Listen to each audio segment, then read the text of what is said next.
जब भी कभी हम इस मुद्दों पर बात करते हैं तो मुझे लगता है कलीसिया में बातें उत्पन्न होती हैं और शैतान नहीं चाहता कि हम उन आशीषों से वंचित रहें। शैतान हमेशा हमें परमेश्वर की ब्लेसिंग्स, परमेश्वर की सामर्थ से दूर रखता है। हालेलुया।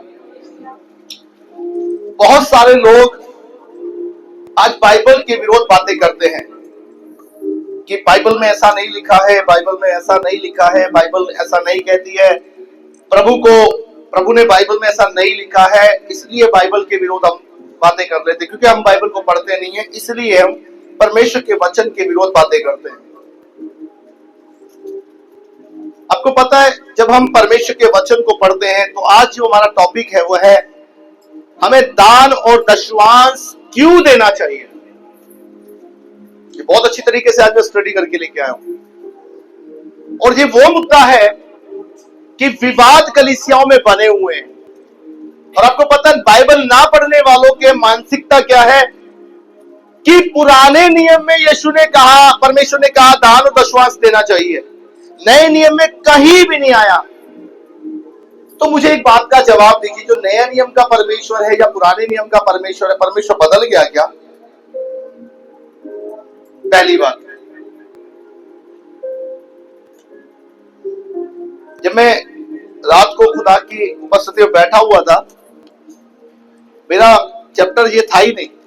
मैं आपको सच्चाई बता रहा हूं, ये जो मैं तैयारी करके लाया ये मेरा चैप्टर था ही नहीं कि मैं आज इस टॉपिक पे बात करूं, बल्कि मेरा जो टॉपिक था वो था फसह के पर्व का। तो मैंने सोचा भाई फसह के पर्व के बारे में लोगों को थोड़ा बता दे ताकि लोग और समझ जाए। लेकिन खुदा ने मुझे कहा नहीं, कलीसियाओं के अंदर आशीष की जरूरत है, कलीसिया को आशीष के बारे में बता। नेक्स्ट संडे देखेंगे। बहुत सारी कलीसियाओं के अंदर ये प्रचार किया जाता है कि दान और दशवांश नहीं देना चाहिए, और लोग खुश होकर बोलते हैं वहां ऐसा बताया जाता है। पर मैं आपको आज बताना चाहता हूं कि ना तो परमेश्वर बदला है, ना परमेश्वर का वचन बदला है।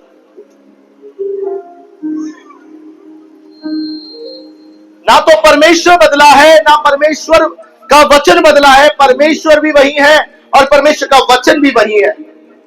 पुराने नियम के अंदर यदि आप जाओगे तो पुराने नियम के अंदर लोग क्या करते थे, अपनी उपज को,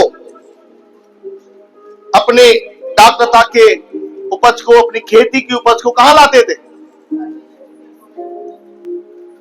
क्यों लाते थे? वो उन्हें जरूरत क्या थी कि परमेश्वर के पास या परमेश्वर की वेदी पर वो लेकर के जाए।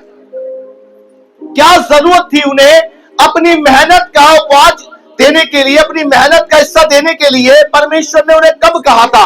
लेकिन मुकद्दस बाइबल के अंदर जब हम पढ़ते हैं तो मुकद्दस बाइबल के अंदर सबसे पहला दान और दशवांश किसने दिया? नो नो नो, सबसे पहला दान, हम उधर नहीं जाएंगे, वो दान, वो भेंट थी, वो भेंट थी, वो भेंट थी, उसको भेंट कहेंगे हम। और उसके बारे में भी बहुत अच्छी वो है कि भेंट क्यों देनी चाहिए, क्यों नहीं देनी चाहिए। लेकिन सब अब्राहम ने, वहां से आप देखिए कि अब्राहम ने सदके मलिक को दशवांश दिया। सदके मलिक को क्या दिया? क्यों? अब्राहम कौन है? अब्राहम परमेश्वर का चुनावा बेटा है। परमेश्वर ने उसे चुना है, परमेश्वर ने उसे बुलाया है और उसे कहा है मैं तुझे जाति जाति के ऊपर अधिकारी ठहराऊंगा, मैं तुझे पिता बनाऊंगा, हर एक युग के लोग तुझे अब्बा और पिता के पुकारेंगे, तेरी पहचान होगी और तू सबका मूल्य पिता होगा। एक ऐसी वाचा रखने वाले के साथ परमेश्वर की वाचा है। और अब्राहम को पता है, अब्राहम को किसी ने सिखाया नहीं है, अब्राहम को किसी ने बताया नहीं है। तो हम अध्याय उत्पत्ति 14 को पढ़ेंगे। अध्याय 14 का 18 से 20 तक यदि आप कोई पढ़ सकता तो पढ़ दे। उत्पत्ति 14 उसका 18 से पढ़े, 14 का 18 से पढ़े।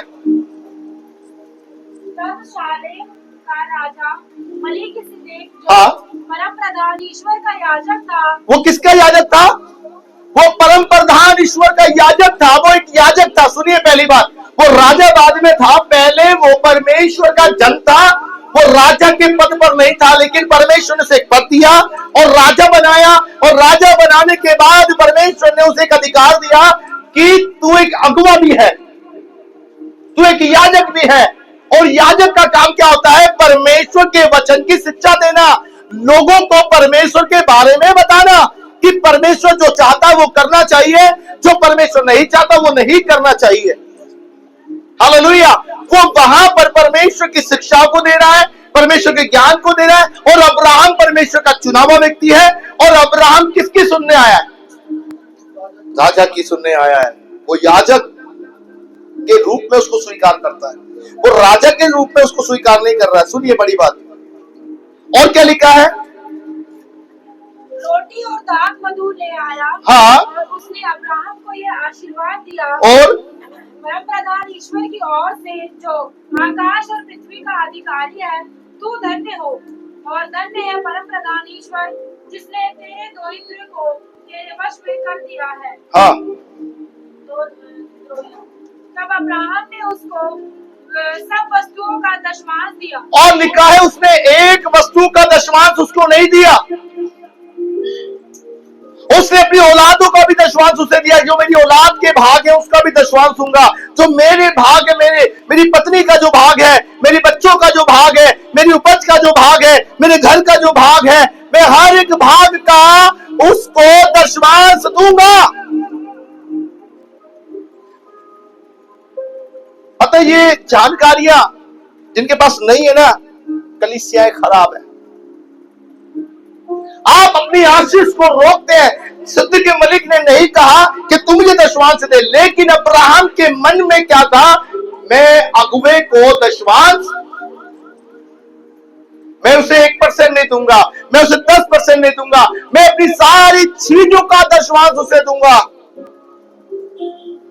एक राजा को देने का मतलब है, एक राजा को कोई दशमांश नहीं दे सकता, लेकिन उसे स्वीकार करने वाला व्यक्ति जो है वो उसे अगुवे के द्वारा स्वीकार कर रहा है, उसे सेवक के रूप में स्वीकार कर हर एक वस्तु का। लेकिन उसको उस अगुवे ने, उस राजा ने आशीर्वाद दिया।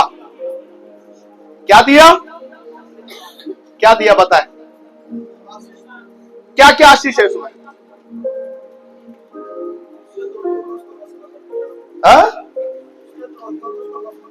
मैं तुझे आशीष देता हूं, तू मनुष्य परमेश्वर दोनों का आशीर्वाद लेकर के जा।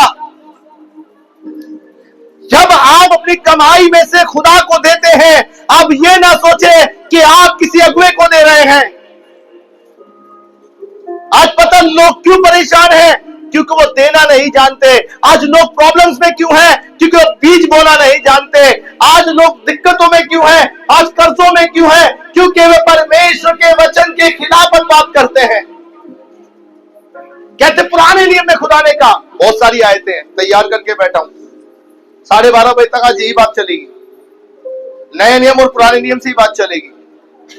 और जाकर बताओ उन लोगों से कि देखो परमेश्वर क्या कहता है, परमेश्वर क्यों कह रहा है कि देना जरूरी है या नहीं देना चाहिए। जो अपनी कमाई का भाग परमेश्वर को नहीं देता, वे परमेश्वर की नजर में चोर है। हालेलुया। वहां राजा को वो भाग देता है, राजा को अपनी सारी चीजों का दशमांश दे रहा है। और आपको पता है पुराने नियम में जब हम बात करें तो आयुब के बारे में, तो आयुब भी क्या करता था? पुराने नियम में यदि हम आयुब के पास जाए तो आयुब क्या करता? अपने बच्चों को गिनती के अनुसार परमेश्वर को भेंट दिया करता था।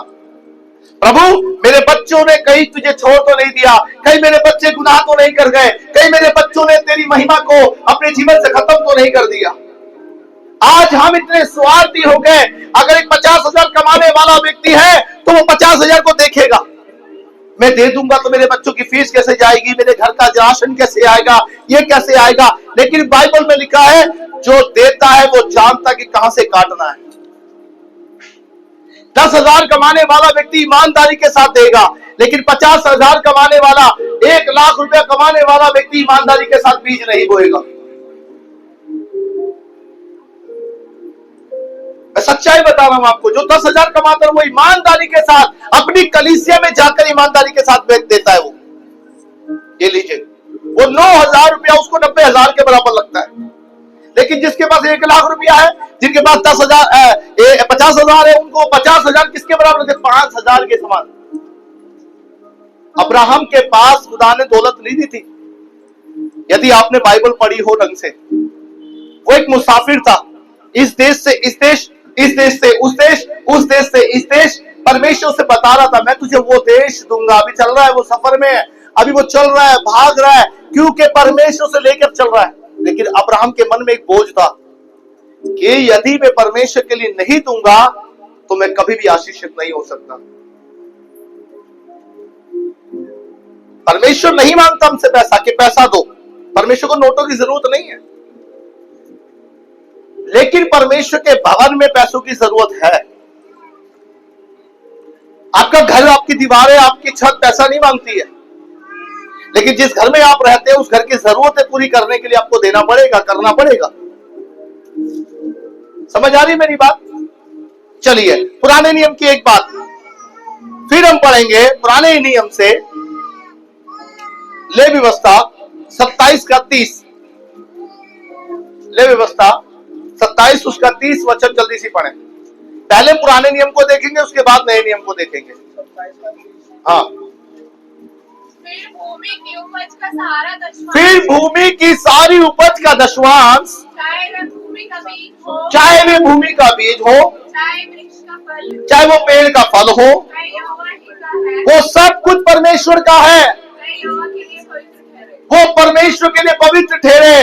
जो कुछ इस पृथ्वी के ऊपर है, बीज है, पेड़ के फल है, जो कुछ परमेश्वर ने आपको दिया है, सुनिए मेरी बात, वो सब कुछ परमेश्वर का है। उस समय लोगों के पास कैश नहीं होता था, तो क्या करते थे? खेती करते थे। जब बारियां आती थी, दाखलता लगती थी, बीज लगते थे, उपज लाते थे, क्या करते? गेहूं लाते थे, ताकि जो याजक मंदिर में है, वो मंदिर का जो याजक है, वो अपने परिवार को, जो हमें वचन सुनाता, अपने परिवार का पालन पोषण सही तरीके से कर सके। पेड़ के फल जब आते थे, कोई भी सीजन का फल आता था, वो उसकी उपज ला के देते थे। जैसे जैसे दुनिया बदलती गई, खेतियां खत्म होती गई, सही है, जमीन समतल होती गई, लोगों ने रोड बना दिए, खेतियां समाप्त हो गई, टैक्स आ गया, वसूली आ गई, रुपया, पहले पहले क्या आया था? कौड़ी आई थी, दमड़ी आई थी, है ना, दमड़ी आई, तोड़ी आई, ये सब आया, वो फिर उसके रूप में देने लगे। फिर और भी पैसा आया, ऐसा रुपया आया, पैसा आया, 10 आई, 25, ये सब क्या हुआ? दशमांश में कन्वर्ट कर दिया कि अब आप क्या करो, अब आप परमेश्वर के भवन के लिए देना सीखो। लेकिन लोगों के अंदर ईमानदारी नहीं है, और हम बात क्या करते हैं? कहां लिखा है बाइबल में दशमांश के विषय में? शायद आपको नहीं पता, लेकिन बाइबल के अंदर दशमांश के विषय में 800 रेफरेंस है। कितने? मैं तो 10 ही लिख के लेके आया हूं। बाइबल में, पूरी बाइबल के अंदर, पूरी बाइबल उत्पत्ति से प्रकाशित वाक्य जब आप पढ़ोगे तो 800 बार परमेश्वर ने कहा है देना जरूरी है। एक बार में नहीं कहा परमेश्वर ने कि पुराने नियम में बोला है, नए नियम में बहुत सारे नियम ऐसे हैं जो हमें देने के विषय में सिखाता है परमेश्वर। लेकिन कलीसियाओं के अंदर व्यक्ति को समझना है, वचन पढ़ने वाले को समझना है कि जब पुराने नियम के लोग ईमानदारी के साथ परमेश्वर के भवन में बीज बोते थे, तो मैं तो नए नियम की कलीसिया हूं, और नए नियम के अनुसार मुझे यीशु की आज्ञाकारिता में चलना है। आपको क्या लगता है यीशु ने भेंट नहीं ली है? यीशु ने दान दशमांश नहीं लिया कहीं पे? कितने लोग जानते हैं? लिखा है, जिन्होंने पढ़ा है उनको पता है कि लिखा है। हमारे पास बात करने के लिए नहीं है, हमें वचनों को याद रखकर बोलना है, हमें वचन के द्वारा बात करनी है, हमें वचन के द्वारा हमें नहीं समझना कौन क्या बात कर रहा है, हमें समझना कि परमेश्वर का वचन क्या कहता है। यदि परमेश्वर के वचन में है तो वो मेरे लिए जिंदगी की बात है, यदि नहीं तो मैं उस बात को स्वीकार नहीं कर सकता, नहीं कर सकती, क्योंकि जो वचन से बाहर है, जो वचन के अंदर नहीं है, वो वचन से बाहर है। और पुराने नियम में ही लेवी व्यवस्था के अंदर लोग अपनी उपज को ला रहे हैं, धार्मिकता के फल को ला रहे हैं और क्या कर रहे हैं, दे रहे हैं। हालेलुया। चलिए एक और वचन हम लोग पढ़ेंगे, गिनती की किताब 18 का 26।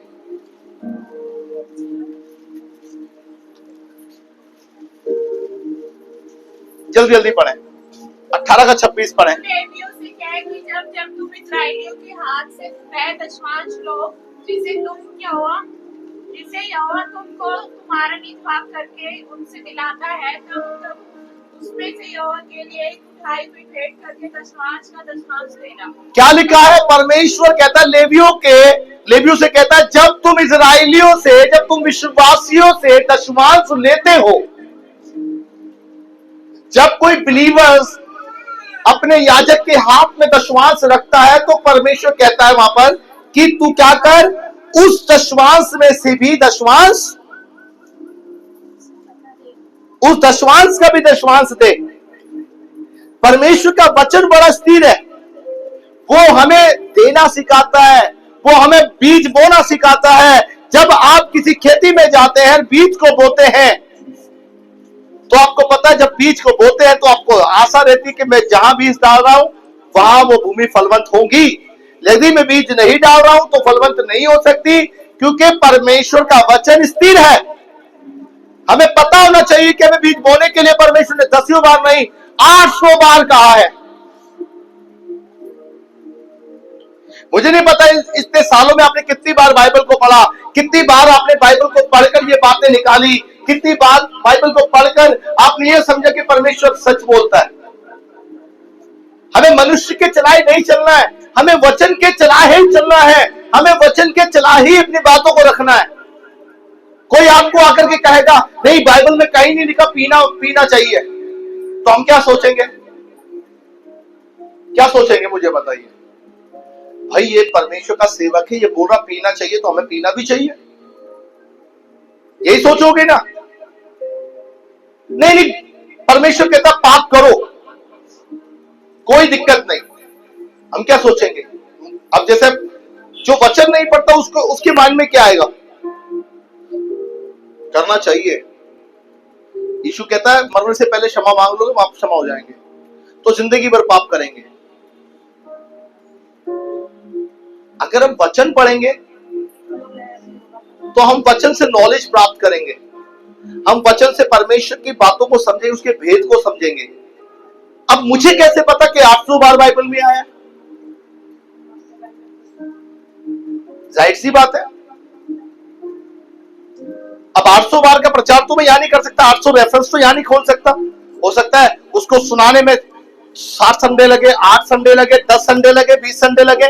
800 रेफरेंस छोटे तो यानी मैं आयते तो नहीं पढ़ा सकता, उसके बारे में समझाऊंगा, लेकिन समझना जरूरी है कि यहां पर लेवियों के हाथ में, लेवी कौन है? याजक। और विश्वासी कौन है? वो इजरायली।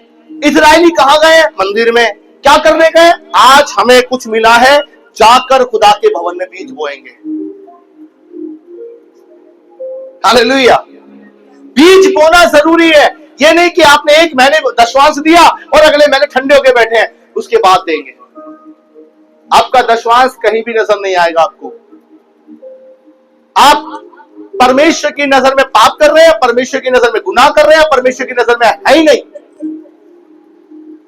जो इंसान अपनी कमाई का भाग परमेश्वर को नहीं देता है, जो अपनी कमाई से परमेश्वर को देना नहीं जानता है, उसकी कमाई पर कभी आशीष आ भी नहीं सकती है। जो इंसान अपने धन को देखकर चोरी कर लेता है, अपने धन को देखकर लालच में आ जाता है, वो रख लो, थोड़ा थोड़ा थोड़ा छुपा लो, छुपा लो, छुपा लो, नो। आप जिंदगी भर विपत्तियों में घिरे रहेंगे, आपकी दागलता के जो फल है वो कच्चे गिरेंगे। आप समझते हैं आप मेरी बात? दागलता के फल किसको कहता है परमेश्वर? जो पेड़ होता है उस पेड़ के ऊपर आपने देखा ना छोटे फल भी उगते हैं, वो फल बड़े भी नहीं हो पाते, उससे पहले ही वो गिर जाते हैं। अगर आप उसमें बनना चाहते हैं, उसमें मजबूत होना चाहते हैं, तो अपनी टाक लता के फलों को कच्चा ना गिरने दें। अपनी कमाई को कभी भी व्यर्थ ना जाने दे। कमाई हाथ में आई तो डॉक्टर के पास चली गई, कर्जदारों के पास चली गई, ब्याज में चली गई, सूद में चली गई, इधर चली गई, उधर चली गई। बत्ती का बिल पहले 500 आता था, ईमानदारी के साथ चल रहे थे, तो आज बत्ती का बिल कितना आ गया? 6,000, 7,000। अभी ये साथ लेके बैठे हैं। प्रभु कहता है तुम ईमानदार नहीं बनोगे तो ऐसा होगा तुम्हारे साथ। पहले हमारे पर 50,000 का कर्जा था, नहीं देने से हमारे पर 50,000 का और खर्चा बढ़ गया। अब हम लाख रुपए कर्ज मुताज हो गए। पहले लाख का था, अब 10 लाख के कर्ज मुताज हो गए। क्यों हो गए? क्योंकि हम देना नहीं जानते। हम देने से हाथ चुराते हैं। देना इतना जरूरी है, देने से आकाश खुल जाता है, देने से आशीष मिलती है, देने से परमेश्वर खुश होता है, देने से परमेश्वर के भवन में की जरूरतें पूरी होती हैं। मैं फिर आपसे कह रहा हूं, चाहे यहां पर 2 लोग दशमांश देते हो, चाहे 10 लोग दशमांश देते हो, उनकी कमाई का दशमांश मेरी जेब में नहीं जाता। ये कई बार मैंने बता चुका हूं। इस भवन की भी काफी जरूरतें हैं जो मेरी जेब में नहीं जाकर मेरे को खुदा ने 2 हाथ पैर दिया, मैं खुद कर लेता हूं। खुदा ने इतने टैलेंट मेरे अंदर जीवन में दिया हुआ है। हालेलुया। लेकिन मैं आपको सिखाना चाहता हूं आपको आशीष कैसे मिलेगी, आप कैसे आशीष के वारिस बनोगे, आप कैसे दूसरों की मदद करने वाले बनोगे, आपके जीवन में कैसे आशीषें होंगी जब आप वचन के मुताबिक जिंदगी को जिएंगे। लोगों ने अपनी आशीष को कैद किया हुआ है, लोगों ने अपनी आशीष को रोका हुआ है। नहीं परमेश्वर हमें नहीं चाहिए, और परमेश्वर ने बार बार कह रहा है उस द्वार को खोल जो आशीष का बंद किया हुआ तूने। आपने एक द्वार तो खोला है, मैं संडे चर्च जाता हूं, मैं प्रार्थना करता हूं, मैं वचन पढ़ता हूं। वचन में जो लिखा है उसे अपनी जिंदगी में उतार। ये नहीं कि आपने आज दे दिया और भूल गए, अब कब देंगे, देखेंगे पास्टर जी होगा तो देंगे। पढ़ना एक बारी क्या लिखा, यही वाले सवाल होते हैं सबके जब दशमांश देने की बारी आती है। अरे तेज पढ़ो, पढ़ो। परमेश्वर हमारे दान में पैसों को नहीं चाहता। नहीं चाहता, कहां लिखा है? नहीं चाहता। परमेश्वर कौन सा हमसे पैसे चाहता है? और क्या लिखा है? वो सिर्फ हमारे जीवन को चाहता है। वो केवल हमारे जीवन को चाहता है। और मेरे पास अपनी जरूरतों को पूरी करने, मेरे पास तो मेरे बच्चों की जरूरत और अपनी जरूरत पूरी करने के लिए धन नहीं है, तो मेरे परमेश्वर को क्या और कैसे दूं? और मैं परमेश्वर को क्या दूं? यीशु ने कभी नहीं कहा कि यीशु ने दान लाओ। यही बोलते ना लोग, यीशु ने नहीं कहा कि कभी दान लाओ, तो मैं क्यों दान दूं? मैं क्यों दान दूं? दान पुराने नियम के लोगों के लिए या नए नियम के, ऐसा कुछ नहीं है। दान केवल पुराने नियम के लोग देते थे, नए नियम के लोग तो दान देते ही नहीं है। पास्टर जी आप बात कैसी कर रहे हो, हमने भी बाइबल पढ़ी है। तो आ जाओ भिड़ लो। मेरे पासवान तो अमीर है। मेरे पासवान तो कोट पैंट पहनता है, अमीर है, उसके पास धन की क्या कमी, उसको दशमांश देके मैं मरूंगा? मुझे नहीं लगता कि उनको मेरे दान की जरूरत है। उनको नहीं, मेरे को लगता ही नहीं है कि उसको दशमांश चाहिए। मैं इसलिए दान नहीं देता। ये एक्सक्यूज विश्वासियों के पास बने रहते हैं, लेकिन उनके पास परमेश्वर के वचन में जवाब नहीं है कि परमेश्वर का वचन पढ़े। एक्सक्यूज तो हमारे पास बहुत सारे हैं। यही सवाल जवाब होते हैं ना विश्वासियों के, होते कि नहीं होते? क्या परमेश्वर हमारे पैसे से खुश है? परमेश्वर ने अपने जीवन दे दिया है, तो हमारे पास तो हमारे घर की जरूरत पूरे करने के लिए पैसा नहीं है। जहां तुम बैठे हो ना, ये उसी से चलता है। जहां बैठकर इबादत कर रहे हो ना, ये उसी से चलता है। समझ पा रहे मेरी बात? यदि मैं इसे एक एक बात पर बात करूं ना, इसे एक एक लाइन पर बात करूं, पहले में, दूसरे, तीसरे, ये 5 बातें जो मैंने लिखी समझाई, अगर एक एक पे बात करूं ना, यहाँ पे शाम हो जाएगी मुझे। इंसान परमेश्वर के वचन में बना नहीं है और बोलता क्या है, परमेश्वर का क्या मेरे धन से मतलब है। पहले बाइबल पढ़ो, उसके बाद बात करो। और पुराने नियम की बात कर रहे हो तो पहले पुराना नियम ही खोल रहा हूं मैं तुम्हारे सामने। नए नियम में तो मैं गया ही नहीं। अभी मैं नए नियम की आयतें पढ़ाऊंगा और नए नियम से वचन समझाऊंगा, तो अभी तुम्हारी बुद्धियां खुलने वाली है। फिर आप बोलोगे अरे प्रभु यीशु मसीह ने कहा है, और नए नियम में भी प्रभु ने कह दिया अब तो मानना ही पड़ेगा, फिर मानो, फिर चलना पड़ेगा, नहीं तो कोड़े पड़ेंगे। आज इंसान अपने दशवांश को नहीं निकालता, अपनी जरूरतें पूरी कर लेता है, अपने घर की जरूरतें पूरी कर लेता है, लेकिन वो ईमानदार दशवांश में नहीं होता। हो सकता है वो घंटों बाइबल भी पढ़ ले, हो सकता है वो अच्छी प्रार्थना भी कर ले, हो सकता है वो चर्च भी समय से जाता है, हो सकता है वो सब कुछ अच्छा कर रहा है, अच्छी आराधना कर रहा है, लेकिन वो भेंट के मामले में और दशवांश के मामले में परमेश्वर के पास नहीं है। हालेलुया। दोबारा उसी आयत को पढ़े, 18 का 26 जो पढ़ रहे थे हम। तू लेवियों से कह कि जब तुम इस्राएलियों के हाथ से वह दशमांश लो जिसे यहोवा तुमको तुम्हारा निज भाग करके उनसे दिलाता है, हाँ, तब उनमें से यहोवा के लिए एक भाई भेंट करके दशमांश का दशमांश देना। उस भेंट में से क्या करना? अगर कोई तुझे 10% देता है लेवी को, मतलब याजक को, तो परमेश्वर वहां पर दास को क्या समझा रहा है? तू जो दशवांश तेरे पास आया है, अगर मान के जो 50,000 कमाने वाला कलीसिया में व्यक्ति है और वो ईमानदारी से 5,000 दे रहा है, तो 5,000 का दशवांश कितना होगा मेरा? 2,500 ना? 5,000 का कितना होगा? सॉरी 500। तो परमेश्वर का वचन कह रहा है कि तू जो दशवांश जो विश्वासियों ने दिया है, विश्वासियों से लेकर उसके द्वारा क्या कर, तू भी दशवांश निकाल करके किसी को दे, किसी कलीसिया में दे जहां पर बजाने का नहीं है, जहां दरिया नहीं है। आपको पता है एक आंटी है, द्वीप लोग में रहती है, बुजुर्ग आंटी है, उनका कोई कमाने वाला नहीं है, कोई भी नहीं है, ना बेटा ना बेटी ना भाऊ ना घर ना बात। वो बेचारी एक 10 बाई 10 के रूम में रहती है। अभी 5-6 दिन पहले वो मुझसे मिली है, मैंने अपना नंबर उन्हें दिया। मैंने बोला आंटी आप बेफिक्र रहिए, राशन पानी हर महीने आपके पास मैं पहुंचाऊंगा। आपकी कमाई से अगर किसी के घर में चूल्हा जल रहा है, गलत है। आपके देने से भी आशीष मिल रही है आपको। आप बरकत के वारिस जब ठहरते हैं जब आप बीज बोना जानते हैं, लेकिन जब आप बीज नहीं बोते हैं परमेश्वर को दुख होता है। चलिए एक और आयत जल्दी सी पढ़े मेरे साथ, पहले हम पुराने नियम को ही पढ़ेंगे। दूसरा इतिहास 31 का 3, दूसरा इतिहास 31 उसका 3 वचन 3 पढ़े। हाँ, फिर उसने हाँ, अपनी संपत्ति में से फिर उसने अपनी संपत्ति में से राजभाग को होम बलि के लिए ठहरा दिया। किसको? राजभाग, हाँ, उसने भाग निकाला और होम बलि के लिए चढ़ा दिया। और अर्थात सवेरे और सांझ की होम बलि और विश्राम और नए चांद के दिनों और नियत समूह की होम बलि के लिए, जैसा कि यहोवा की व्यवस्था में लिखा है। कहाँ लिखा है? परमेश्वर के वचन में लिखा है कि उसने क्या किया? उसने परमेश्वर के लिए अपना दशवांश निकाला, सप्ताह के अनुसार निकाला, दिनों के अनुसार निकाला। लेकिन आज हम कितने दिन के निकालते हैं? अगर हमने 15 दिन काम किए हैं तो 15 दिन का निकालेंगे, हमने 20 दिन की सैलरी हाथ में है तो 20 दिन का निकालेंगे। लेकिन वहां पर परमेश्वर का वचन हमें यह बताता है कि हमें हर वक्त देने वाला बनना चाहिए। हालेलुया। चलिए फिर जल्दी जल्दी जाएंगे हम। उत्पत्ति 4 अध्याय 2 वचन जल्दी सी पढ़े।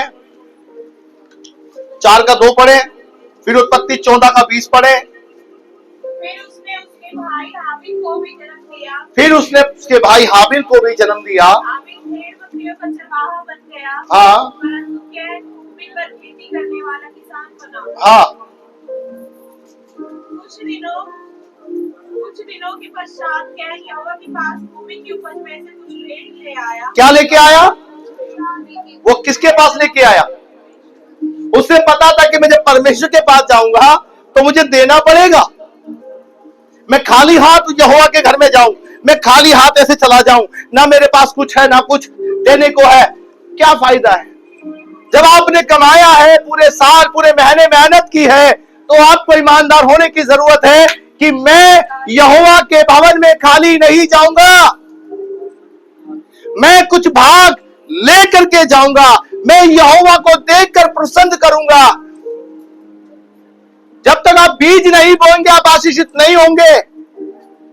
परमेश्वर के राज्य में बोना, परमेश्वर के राज्य में देना जरूरी है। आपके देने से ये पंखे चल रहे हैं, आपके देने से दरिया बिछी है, आपके देने से सिस्टम आया हुआ है, आपके देने से सब कुछ आया हुआ है ना। तो किसको दे रहे हैं आप? खुदा के भवन में, खुदा के लिए, खुदावंत की सेवा के लिए दे रहे हैं। पासवान को नहीं दे रहे हैं। पासवान तो अमीर है, बाइक पे घूमता है, अच्छे वस्त्र पहनता है, इसको नहीं दे रहे। भाई मेरी बात सुनो, इसको देखकर आप अपने देने पर भी, देने से पहले जो आपने शब्द कहे होंगे या कहते होंगे, उस देने से अपने ऊपर आशीष नहीं लाते हैं। बीज बोना ईमानदार लोगों का काम है। जो ईमानदारी से चलेगा, जो खुदा में बना रहेगा, परमेश्वर के साथ उसकी मेज में शामिल होगा, उसकी मेज में देना सीखेगा, परमेश्वर उसको देगा, छोड़ेगा नहीं, छोड़ेगा नहीं। मुझे बताइए, क्या सचमुच हम ईमानदारी से बीज बोते हैं?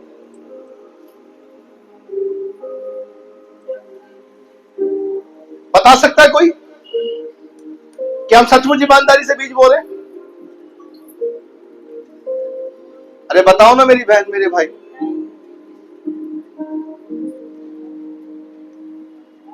अगर हम 20,000 कमा रहे ना महीने के, तो हम लाकर वही 500-700 रुपए ही रखते होंगे। अगर हम 50,000 कमा रहे तो 5,000 नहीं रखेंगे कभी भी दशवांश के। हम ईमानदार नहीं हो सकते। तो क्या आपको लगता है जो आपने रखा है, क्या उसका हिसाब आपको परमेश्वर को नहीं देना पड़ेगा? नहीं देना पड़ेगा? अरे बताओ ना, देना पड़ेगा ना। आप इस संसार में तो बड़े शुद्ध मिलाप से रह लोगे। ओ भैया को 5,000 तो बचे, कौन सा जबरदस्ती मांगा जाएगा? बाइबल में पौलुस ने मना किया है। पौलुस ने कहा कि जबरदस्ती दशवांश नहीं लेना। अगर उसके मन में और उसने वचन पढ़ा है और उसने समझ लिया है कि परमेश्वर के भवन में देना जरूरी है, तो पौलुस ने वहां पर एक शब्द इस्तेमाल किया कुरिन्थियों की पत्री के अंदर, कहा कि कोई भी व्यक्ति कूड़ कुड़ाकर दशवांश ना दे।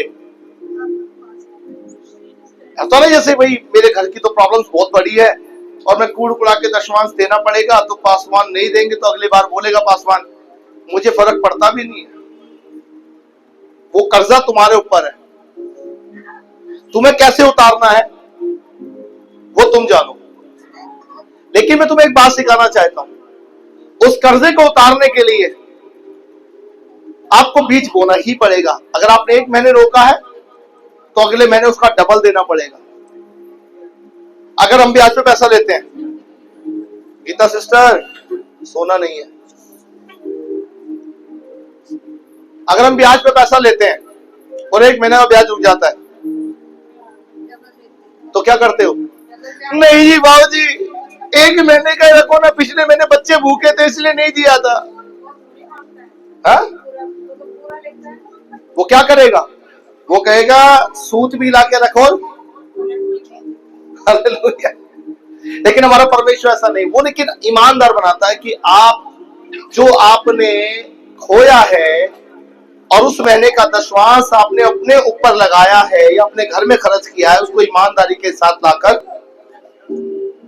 यहोवा के भवन में दे दे। प्रेरितों के काम 5 अध्याय पढ़ा आपने? वहां 2 व्यक्ति थे, पति और पत्नी।